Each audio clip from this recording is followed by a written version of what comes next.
মামা দেখতেছি যে একটা গাছে 3টা কলম করছেন।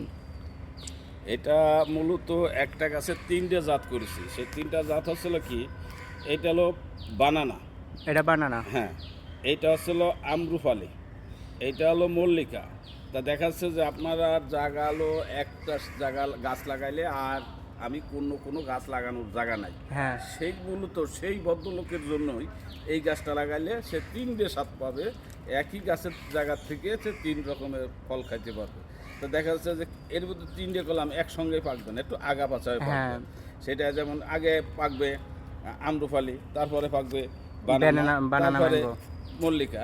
এই 15 দিন 20 দিন আগ পাশ হয়ে এরকম এরা পাকবে, মানে যিনি হচ্ছে কি এই গাছটা লাগাবে তিনি পর্যায়ক্রমে আম পেতে থাকবে, পাইতে থাকবে। মানে তার আমের চাহিদা এখান থেকে পূরণ হয়ে যাবে।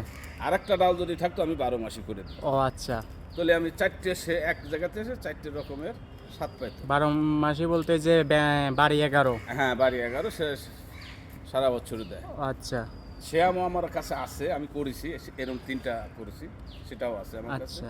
এটা হলো যাদের জায়গা অল্প সীমিত, কারণ এই একটা আম্রপালি লাগালে আর এই 2টে লাগানোর তার জায়গা নেই, হুম হুম হুম, এর কারণে এইটা করা, যেন 3টা স্বাদ নিতে পারে। স্বাদ নিতে পারে, এই জন্য এটা হলো মূলত।